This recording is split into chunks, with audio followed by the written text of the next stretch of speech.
Hello everyone, this is Crota giving you a shoutcast between Jinro and Socke here on Desert Oasis. Liquid Jinro spawning as the blue Terran player on the south side of the map, Socke spawning over here on the north side of the map as the red Protoss player. Now, you may have just noticed that I reloaded the replay, and that is because for the first 2 minutes of the first time I tried to cast this game, I thought it was between Liquid TLO and Socke. So it is in fact Liquid Jinro versus Socke here on Desert Oasis. Socke spawning as the red Protoss player on the north side of the map, meanwhile Liquid Jinro spawning on the south side of the map. Now, those of you guys who do not know, Socke is a German player, and his name actually means sock. So just so that I don't continue to butcher the name, I'm just going to try to refer to him as Socke throughout the rest of the match. So it is going to be Socke versus Jinro. Now, Desert Oasis, one of those maps that was recently removed from the map pool. However, MLG didn't get that memo and still is playing some of these games on Desert Oasis. Desert Oasis is one of those maps where a lot of the pro players really don't like it because the amount of abnormal play it brings about. A lot of the times, Protoss players will come in with some cheese, place a pylon and a forge down over here, and then build straight into the base with another pylon here, and then start warping in units. So that is always a definite possibility against a Terran player. However, it looks like Socke is not going to be doing that. Socke not doing that strategy, opening up instead with a standard 13 gateway. Meanwhile, Jinro opening up with a standard 13 barracks as well. So both sides pretty much doing the same standard build so far. We should be seeing assimilators come in just a moment, coming in from both sides. There we go.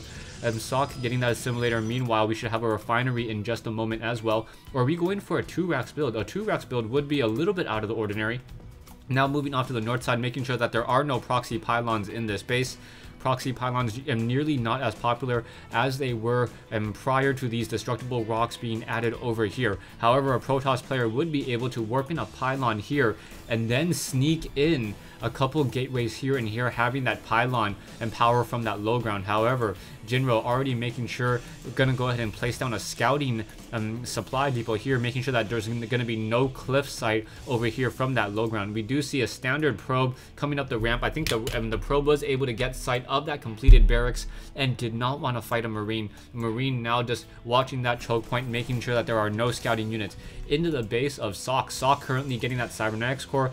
Pretty much a standard build as well, will not be able to get that stalker until that cybernetics core is done. So this SCV will get as much sight as he wants, just wandering throughout the space. We do see a second assimilator now coming in, so that normally means that the Protoss player will be going more for a tech build. So I'm assuming to either see a robotics facility or a Stargate. Both of those options very viable on this map, as we see Jinro going for an early command center. So you can take a look at his base, doesn't even have one refinery up yet, and only training Marines. So mass Marines with a command center now, so he will get a very strong economic lead if he's able to pull this off. Back over here, we now see one stalker making its way out. Production wise, we see a pylon and now a Stargate coming in. So very careful to make sure that the SCV is out of the base before this Stargate is done being produced. The Stargate will be able to train Phoenixes and Void Rays very early on, and the key question will be, will Jinro be able to get that stim pack in time to counter those Void Rays? Mass Marines have the same movement speed as Void Rays, so Marines trying to chase down a Void Ray has a difficult time, as the Void Ray has a range of 6 compared to a Marine's range of 5, as the Void Ray is always able to just dance right outside of that fighting distance. So currently going into a 4-racks build and finally getting this refinery. So this refinery coming in very late, but production wise, you will see the number of harvesters that Jinro has sitting on 21 harvesters compared to Socke's 26, so 27. So he's even behind on SCV count, not exactly sure what he's doing. So Jinro behind technologically speaking and behind on resources. This is very rare, as a probe was trying to come in and do some scouting, however will not be able to, as we now see a Phoenix coming out. And with a scouting Phoenix, this is going to change the game a lot. We did see that there is a cancelled gateway, so a cancelled gateway by Socke most likely means that he will be going for a Nexus instead, and will be placing down a Nexus in just a moment as Socke realizes that his army is not large enough to try to punish Jinro just quite yet, and that means that he's going to be forced to just expand and have his expansion up just a little bit later than normal. Socke currently sitting on 30 harvesters, meanwhile Jinro sitting on 23 harvesters, and now getting an engineering bay as well. So Jinro, as he's getting an engineering bay, will he be able to just stop harassing all? And there is one Phoenix, so one Phoenix already down, taking some a fair amount of damage, already down to 54 hit points. Not a good sign there, as a second Phoenix now in the air. Engineering bay is up. 2 missile turrets will be all it takes in order to stop any of that harassment. We see a group of Marines here. Will those Marines be able to do anything to stop this these 2 Phoenixes? Those 2 Phoenixes, one of them very low on hit points and shields. If it rushes in, will take a fair amount of damage from those Marines. Marines already in sight, will be able to catch sight on those Phoenixes, and now trying to come in, and now Graviton beaming, there we go, trying to continue to push. I'm not sure, was that Phoenix able to get the kill? No, that Phoenix was not able to get the kill, as those Phoenixes once again back off. We now have some probes in the center of the map, stim pack now being researched, and things are looking very good for Jinro. So Jinro now getting a lot of Marines, has this missile turret up, will have the economic game as he's able to double train SCVs as well, in addition to getting those all-important mules. Those mules are worth about 300 minerals each, and with the number of barracks that Jinro has, he will be able to dump a lot of Marines very, very easily. So we now see a 4-racks play, continuing to produce more and more units, and now an army of Marines, 8 Marines now making their way out across the map. Marines just trying to get as much scouting information and as much sight as possible. You can see another Marine here getting information there, and now Jinro even taking these gold high yield minerals, so already taking his 3rd base very, very quickly. One Marine trying to hold back against a Stalker, however that Stalker is able to move a little bit more quickly. That poor Stalker trying to run around, will it be able to? One Marine activating that Xel'Naga Watchtower, and that Stalker deciding to pull back. The Stalker being very, very careful, making it assume as though there are some friends over there in that position. One Stalker down to 7 hit points, and down it goes using stim packs.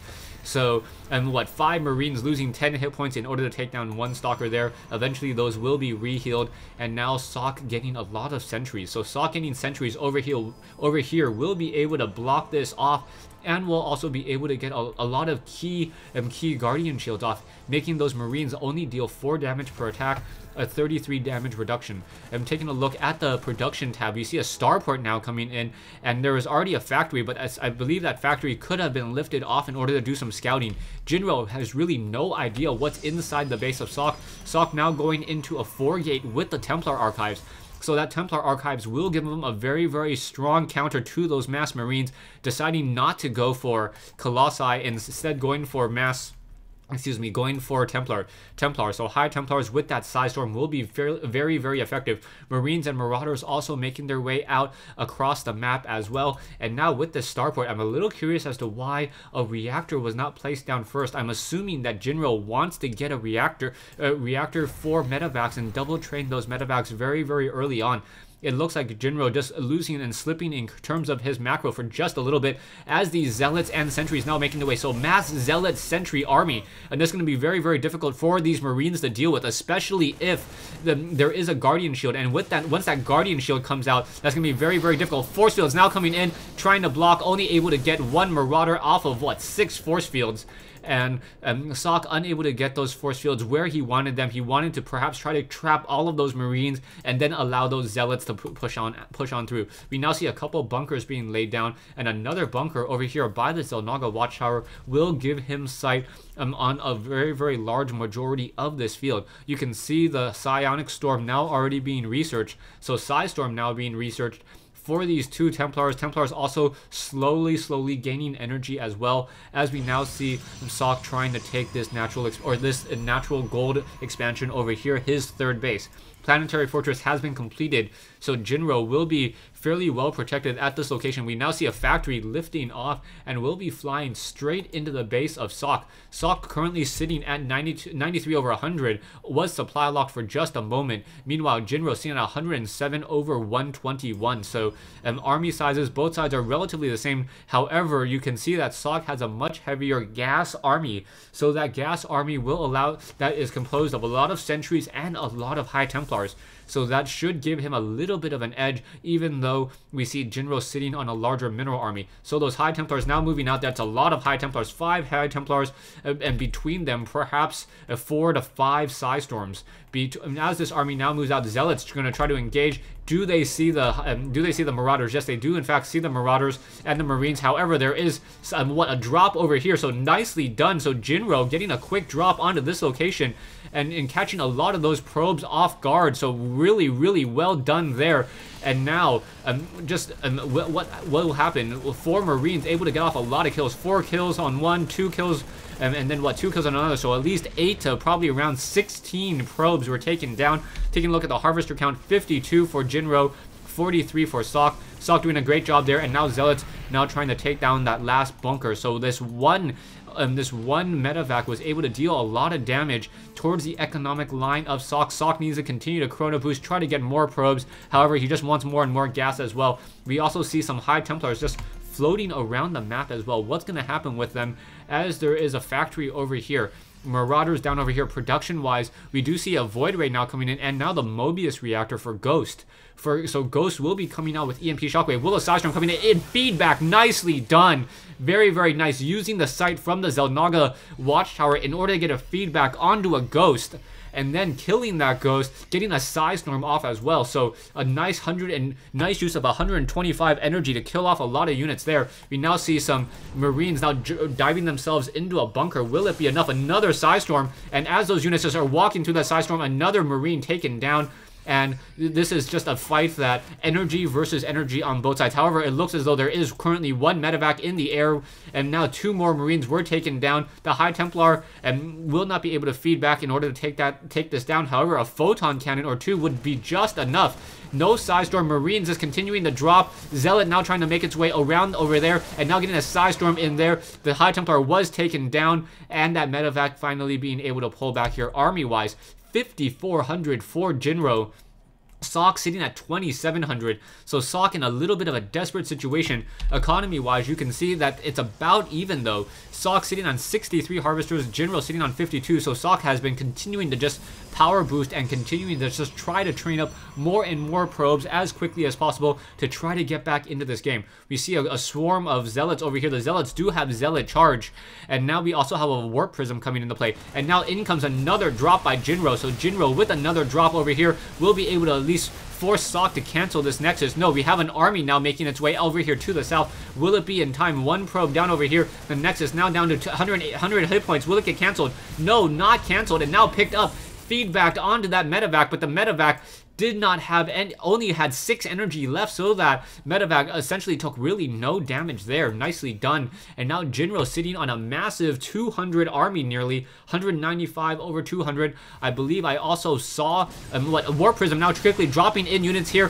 High Templars getting a Psystorm onto those SCVs, all constantly trying to gather there. Will it be enough? A lot of those units taking damage. However, the Warp Prism did not get enough damage onto those units as he would have liked. We now see this Void Ray just sitting off. Perhaps it will try to do a little bit of pressure as these Marauders are over here. We now see a fair amount of Ghosts. 4 Ghosts with a lot of energy between them. Enough for perhaps 3, probably about 4 to 7 Psystorms. And now, 4 to 7 EMP Shockwaves. A Psystorm being cast.